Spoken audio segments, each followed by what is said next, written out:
So good afternoon, everyone. Thanks very much for joining us in this webinar, the first that we've done at Advanced Infrastructure. Just a couple little bits of housekeeping. There is a recording on, so please keep your cameras off if you don't want, or keep your cameras off in general. Throughout, there will be probably 20 minutes of presentation and then 10 minutes at the end for questions. So if you have questions, please either put them in the chat or send them directly to me as a message, or if you want to kind of hold on to them and unmute at the end and ask them directly, that's great as well. Whatever you would like. So I'm going to share my screen now. This should be visible to everyone. I'm going to assume it is unless anyone tells me it's not. And we will get going. So this webinar is on Scope 2 emissions, and particularly, are your GHG Scope 2 emissions wrong?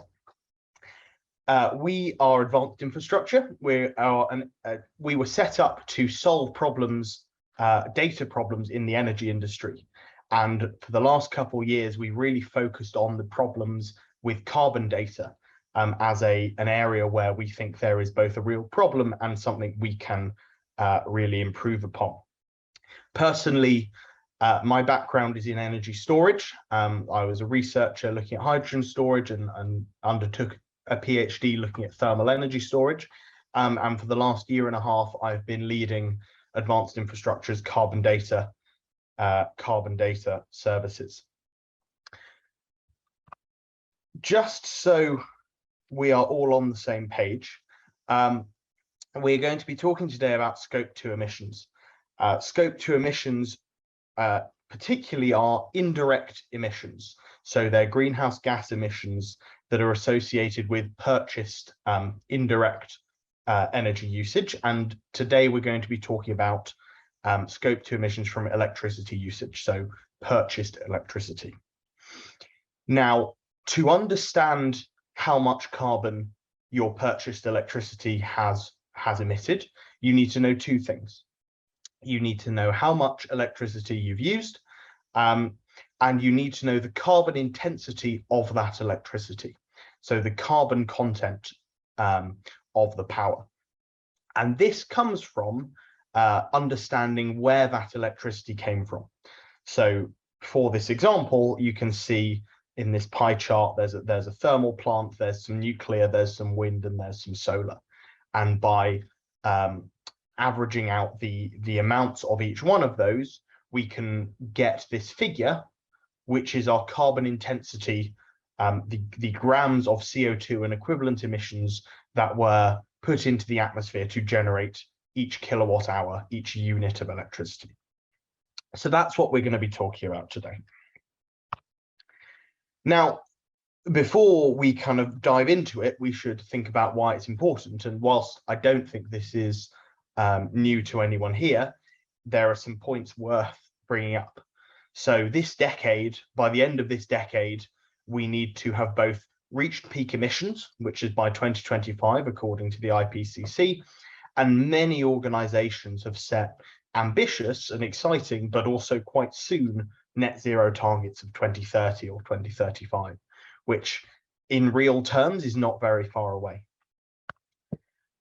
Added to this, there is a huge and growing importance around greenwashing accusations. And greenwashing accusations, even if they aren't proved, can now really hurt the bottom line of an organization and are starting to become a real risk that has to be mitigated, both in terms of financing and in terms of business decisions. The flip side of this, as well as the public pressure and the pressure from marketing, is the legislation and reporting requirements. Now, these are becoming more stringent and gaining momentum in a way that even 12 months ago, I personally didn't see happening, but is brilliant. And I'm going to go into that in some more detail. But those are the different drivers we've got: the commercial, the public, and the legislative. And to combat those and to hedge against those risks and to implement these strategies, most of the data and tools that are used aren't good enough.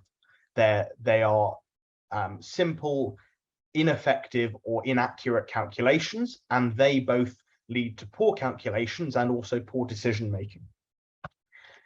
Now, it's important for a lot of reasons, but one of the big ones to point out is that this is only going to get more expensive. It's not just a sustainability imperative that we get hold of this now, and that, as the IPCC says, we have to keep our emissions in check to avoid more heat waves and raising the temperature above 1.5 degrees.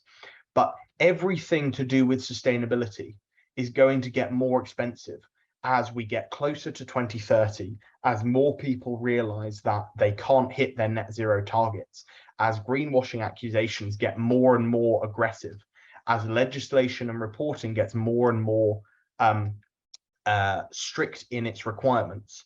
All of these things are going to push the price of everything sustainability, whether that's offsets, whether that's the ETS, which has already doubled in the last 18 months, whether that's sustainability reporting services and sustainability services, everything is going to get more expensive. So this is not just a sustainability imperative to get on top of now, but it's also a business imperative, because money spent now will save huge amounts more money in the future. The legislation and reporting is what I said I would come back to, and this is a really important part of this this question. So here you can see a quote: organizations are encouraged to use location-based grid average emission factors to report emissions from electricity. Where available, time-specific grid average emission factors should be used. This is in the Streamlined Energy and Carbon Reporting Act that is currently in place in the UK and governs how people in the UK have to report their carbon emissions. And this has been in place for several years. So even back then, it was best practices to use location-based and time-specific emission factors where possible. But because it's best practices and not a requirement, back then it has been mainly ignored. If we look at what's happening at the moment, though, my strong belief is that's not going to be the case for much longer. So in the last 12 months, we have seen BEIS in the UK, the US SEC, and the EU commissions all looking at increasing the stringency with which they look at carbon and energy products. So whether that's green hydrogen and how to be certified as green hydrogen, you have to use electricity that was made in the same hour as you are running your electrolyzer by a renewable generator that is reasonably well connected to your electrolyzer, both in the UK and the EU, whether that's looking at carbon content in energy products, whether that's looking at how companies have to report their emissions. All of these questions have been quite firmly answered by these authorities, and some of them have been kind of also calls for evidence. If you're interested, you can see the advanced infrastructure responses to most of these on our website. But there is a real momentum by those authorities to increase the granularity and stringency of reporting frameworks. We also have people in the commercial space like Google who are pushing not just net zero 2030, but carbon-free energy, 24/7 carbon-free energy. And by 2030, they're saying they'll use only 24/7 carbon-free energy. And also organizations like Energy Tag, which are working to improve the granularity and accuracy of renewable energy certificates. So that's what's happening now. In the next 12 months, there are even more of these things happening. So one to highlight is the Energy Systems Catapult digitalizing energy systems report is currently with BEIS, which is and BEIS is looking at actioning those recommendations. And one of their 5 key recommendations, 5 or 6, I can't, apologies, is to enable a far more dynamic and granular carbon accounting mechanism. The UK low carbon hydrogen standard has just come in. EU are looking at RED III at the end of this year. And the CDP themselves, who own the GHG protocols and who run those, are with the World Resource Institute, currently undergoing a review of the GHG protocols. That's happening now. There's going to be a public consultation at the end of this year. So these things are changing, and they are changing quickly. And what was best practices tomorrow is going to very quickly become a requirement. Now, why is that a good thing? Well, it's a good thing because the way Scope 2 emissions are looked at the moment are mostly done very badly. And that's important because research says almost 50% of the world's GHG emissions could be avoided if we fully decarbonize the electricity system. That's from the UN and Google report on 24/7 clean energy. Now, why does granular carbon accounting matter? Well, most people, to work out their emissions from Scope 2 electricity, use an average and annualized emission factor. So every year, BEIS or whichever governing authority will publish a number, which is one number for the whole year, for the whole country, for the previous year. And that is your emission factor that you use to work out your carbon emissions from your electricity. That's this single line. Now, if we move from an annual number to a time-sensitive number, so looking every hour of the day, we can already see that there are ups and downs in terms of carbon intensity, and that sometimes in the day you will emit more carbon, and sometimes in the day you will emit less carbon by using electricity. So when you use the electricity really matters, and you can't know that if you're using an annualized number. However, if we go from using a number averaged over the whole country to, for example, in Great Britain, looking at the 14 or so different regions in Great Britain, you can see there is a massive difference in carbon emissions.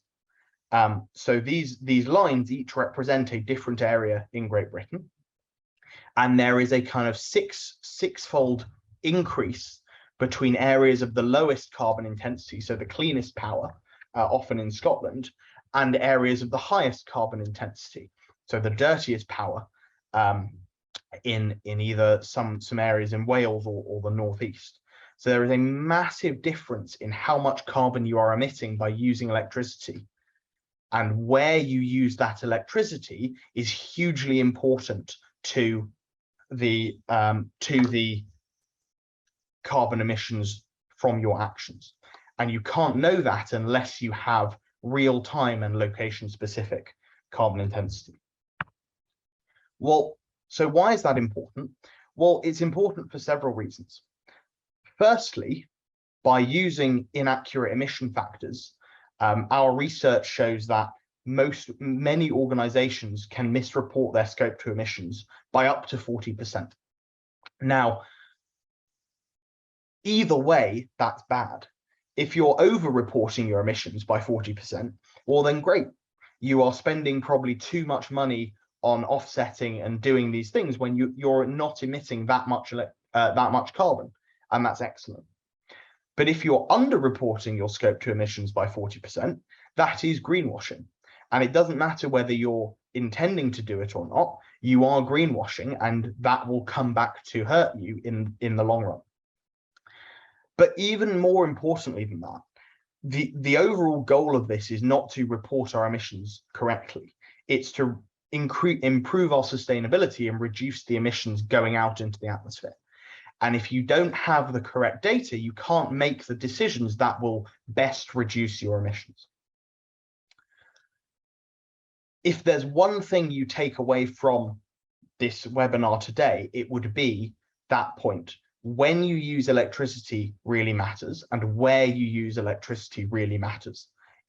You have to know the carbon intensity in that area at that time to understand the emissions from your actions. So what do we do, and why is it important in this context? Well, at Advanced Infrastructure, what we do is we calculate these carbon intensities at a far smaller level across a country, and updating every half an hour of the day. So if I show you a visualization here, what you're looking at is our digital twin of the energy system. This is the high-level transmission network and energy infrastructure in the UK. And we can start to build up the picture of the energy network, energy systems in Great Britain. So we start by adding on the thermal generation. And there are about 360 generators in the UK, all located here. We can then add on the wind generation. There are about 2,000 onshore and offshore wind generators at the moment in the UK. And then finally, we can add on the solar. And now that's a particularly tricky piece of the puzzle, because there are about 1 million solar assets in the UK with a huge peak outturn potential, but only about 5% of those are metered. The other 95% are not. You have to model them. Now, we work with the same team that does that modeling for National Grid, and in fact, we helped develop some of those models. So we have the same modeling that the National Grid use to run their network going into our model. And that allows us to make this calculation that you can see now. So each of these small areas, there are 8,000 of them across Great Britain, have a separate carbon intensity that we have calculated. And if I can bring that back up for you, and each one of those will be calculated every half an hour. So if you do the maths, that's 8,000 every half an hour of the day, every day of the year, is over 140 million carbon intensity signals, compared to that one number that most people use, which would mean the whole country was the same color for the whole year. And in this visualization, green is obviously clean and red is dirty. So why is this important? Well, we've already talked about how this is both going to soon be a reporting requirement and also is imperative to avoid greenwashing. But the most exciting power of this data is what you can use it for. And that's to reduce emissions and use it in a positive way to act sustainably. So to finish, I'm going to show you an example of how we do that at Advanced Infrastructure. I don't know how many of you are EV people, but if you are, you will have heard of Zap Map, which is the UK's largest electric vehicle charge point app. So our data goes into the Zap Map app, and they know now not just the location of every charge point in the country, but they also know the carbon intensity of every charge point in the country. And that allows them to offer various services to their clients to improve the sustainability of their offering. And this is particularly in the fleet sector. So one option that they can do is look at charging. So in this example, if you are looking to charge between two places, whether that's charging at work or charging at home, the difference in carbon intensity could be significant for how much carbon that will emit. In this instance, looking at a small electric vehicle, you can save over half the total charge in terms of emissions, so 6 kilograms of CO2, by charging at work rather than charging at home. And if you scale that up either over many charges of the same vehicle or over many charges of different vehicles in a fleet, you get not kilos of CO2 offset, but tons of CO2 being offset and being reduced. Excuse me. And the app will also automatically calculate your emissions, because it can calculate those in real time and then makes reporting very easy. Even more exciting than a kind of just single A/B charging decision, though, is looking at routing. So by using the data that we provide, the app can route for a combination of both convenience and time, and also carbon emissions. And often by changing your charging location by even just a few miles, you can save huge amounts of CO2 every journey. And as those add up over many journeys, over many vehicles, that goes from kilos of CO2 very quickly to tons and tons of CO2. So that's what we've got for you today. I hope that was interesting for everyone. I hope you learned something. And if there are any questions now, I would love to take them. Thank you very much, everyone, for joining us today. As I said, if you have any questions, please feel free to type them. Please feel free to unmute and just say them, or stick your hand up, whatever you'd like. While people think about that, I'll kind of cover a couple common questions that I often get, which might help people here. So the first one is always asking about the accuracy of our data, because obviously the data that comes from Bayes has a intrinsic trust built with it. And so in terms of the data that goes into our model, as I said before, all of that data is exactly the same as the data that goes into the National Grid's operating room to run their operations. And we regularly test our models against as much metered data as we can. Now, if you are involved in the energy industry, you'll know there's kind of a dirty secret in that lots of things are modeled across the energy industry. And what we find is actually that our errors when we test our models against the metered data that there is available are often a lot less than those that the National Grid use and that Bayes use. So we kind of see 3 to 4% errors compared to upwards of 10% sometimes for the National Grid. And then in terms of the modeling, all of our methodologies are either published or in the process of being published in peer-reviewed journals. So if you're interested and that's your sort of thing, feel free to go have a look. So that's hopefully makes sense to everyone here. The other question that I often get is, can such a small change make such a big difference to your carbon intensity? Does that really happen? Does that make sense? Is 2 miles from here to there really going to double my carbon intensity? And the answer is absolutely yes, because it's not about the location or the distance traveled. It's all about network connectivity. And the difference of a mile or 2 can completely change your network connectivity and therefore change where your power is coming from.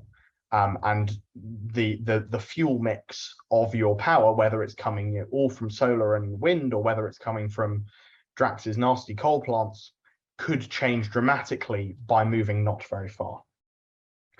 And then the final question I often get is coverage. So for advanced infrastructure, we have emission factors across the UK and Europe, and that will be expanding over the next 12 to 24 months to hopefully be worldwide coverage, but currently UK and Europe. So I think that's probably, I'll stop there. Does anyone have any questions, anything they'd like to ask? Hi, yeah, I have a question. That was really interesting, thank you.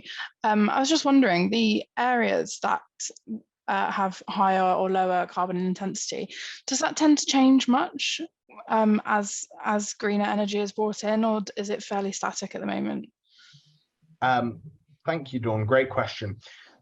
So it depends. Some areas are more static than others. So the southwest through most of the summer is unsurprisingly very green during most of the and similarly, Scotland is always going to be fairly green because of the amount of offshore wind, pumped hydro storage, and the constraint across that border that means often their power can't travel down.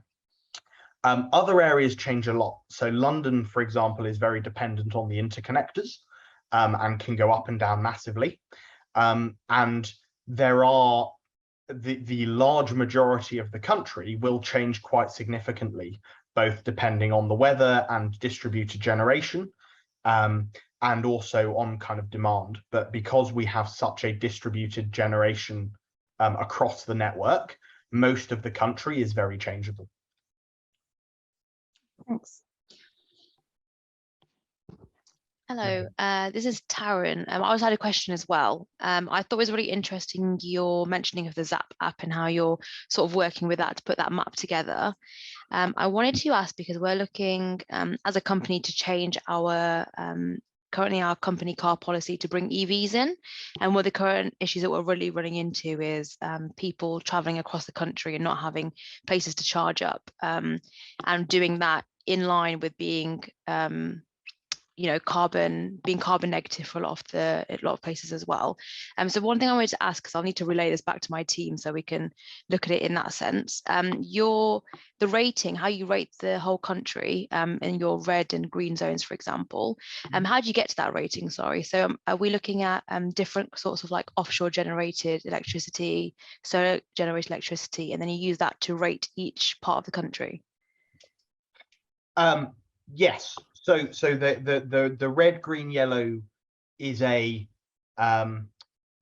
basically a traffic light system overlaid on the number. So each one of those areas has a number that we have calculated for the carbon intensity of that area. So if you charge in this square, you will emit 100 grams of CO2 into the atmosphere for every kilowatt hour you put in your vehicle. And that might be a kind of light green square, and the red square next door is 350 grams of CO2 per kilowatt hour. So 3.5 times more. And we get to that number, by running these calculations with this digital twin model. In terms of and then what Zap Map does is they kind of say, right, this charger is located in this square, so every kilowatt hour is 100 grams of CO2, and then when you charge up in that square, they know how much you've charged, they know how much CO2 is emitted per unit of electricity, so they know right, that charge was 3 kilograms of CO2. And then you kind of build up that picture like that. There is you touch on a couple wider problems in terms of EVs, and I'll just say I know we are now at half an hour, so if people have to leave, thank you very much for coming. If you would like to stick around for a couple more minutes, Nina, I see you've asked a question. I will be sticking around for a couple minutes, so feel free. The wider EV infrastructure problem is a problem, and whether that's because there aren't enough chargers, they're all run by different people, or because an EV owner, once they get in their car, suddenly wants to squeeze every last mile out of their battery, and so won't turn on their air conditioning when it's 35 degrees, like happened on the weekend to me. That's a separate question. What we're trying to do, though, is make sure if you're using an EV, you can use it as greenly as possible. So I think that's probably, I won't go into any more detail now, but if it sounds like if please reach out and we can have a conversation about it. A couple questions in the chat. Ben, I see your hand up as well. Nina, that graph, the 14 regions, we just aggregated basically by DNO subregion, just as a useful way to divide the country, because we can't have 8,000 lines on that graph. That was purely administratively for that graph. The DNO subregion do have a level of physical reality, but the data we use on a day-to-day basis is far smaller than that. We don't divide it into just those 14. Phil, yes, we will absolutely share the presentations. And yes, thank you, Danielle. Oh, Danielle, do you want to put that in the main chat rather than just to me, please? Ben, do you want to? Yeah, thanks. Thanks again for a really good, interesting presentation. Big fan of what you guys are up to. I suppose my question is a little bit more wide-reaching, and it's I've also recognized these sort of movement towards greater recognition of like what we could call true carbon emissions around scope 2. One thing you see a lot these days is, you might see Google or someone saying that, well, all of our energy is zero carbon, and we source that through a PPA with a generator that might be located in a completely different area of the grid to them. So there seems to be a bit of a mismatch between this like contractual idea of zero carbon and the physical idea of zero carbon, which I understand is what you're modeling. So I suppose the question is, which way do you see that going looking forward? Are we going to go more towards contractual approach or physical approach, or is there some way to do a bit of both? Yeah, great question, and thanks for coming. It's an interesting one. Google are, when you create the standard, you can write it however you want to best suit you, right? So whilst Google are doing a great job in kind of pushing this sustainability directive, there is also a very real advantage to them in that as they push it, they can define what it means to be 24/7 carbon free. And they have set up the organization with the UN and wrote the report, so they get to decide that. I think in the kind of medium to long term, it will be some of both. Yeah. So Google do use this data to work out where they should be buying renewable energy PPAs, and they're trying to target those dirtiest areas. And we've worked with their kind of cloud utilities team, because the cloud team is they're already starting to shift load from dirtier areas of the grid to dirtier areas where their data centers working to cleaner areas. But at the end of the day, you are right that if you're buying a PPA in one area and using the power in another area, George in the comments there as well, that it's a great project that you guys are working on, but it is also true. If you buy electricity in one area and use it in a different area, the electricity you use is still emitting the carbon intensity from the location. The final thing I'd say is that I think at the moment it's probably not important. I don't think there's one that's much better than the other. I think both are better than nothing. And that actually, if you see a place where you can make an impact, then absolutely do it. There was the Boston University sort of scandal like a couple years ago, where they, instead of setting up buying a PPA in Boston, bought a PPA somewhere in the middle of America, because it was a much dirtier grid. And so they said, well, our money is better placed in Arizona, wherever it was. I don't remember, apologies. So at the moment, I think it's a question of do what you can, and either way is better than nothing at all. I think in the long term, we will have to eventually get to a zero carbon in reality, but I think that's quite a long way beyond where we need to worry about now, and that anything we're doing is better than nothing. Yeah, thanks, Noah. Makes a lot of sense at the moment. I wonder if, maybe with these locational marginal pricing proposals we're seeing from the ESO and BEIS, perhaps that's a step towards more locational understanding of price and maybe carbon in the future, or maybe by the time that gets put through, there'll be a stronger correlation between price and carbon. Who knows? I think you're completely right. I think it would be brilliantly helpful. I'm not sure there will be ever, well, there may, I don't know what it will do for the correlation. At the moment, the correlation is pretty low. I imagine you know more about that than I do, but at the moment, the correlation both in the UK and the EU is fairly low between price and carbon content. But I think what the locational pricing might do is just open everyone's eyes, at least, to the fact that power is not just per country, right? It is incredibly locational, and therefore the kind of questions around locational carbon also start to play more of a role, because I think price always drives energy discussions.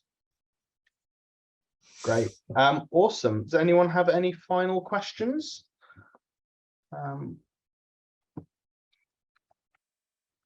Otherwise, well, then thank you very much for coming, everybody. Great to see so many people here. Really appreciate it. And I hope you guys have a good day. Goodbye.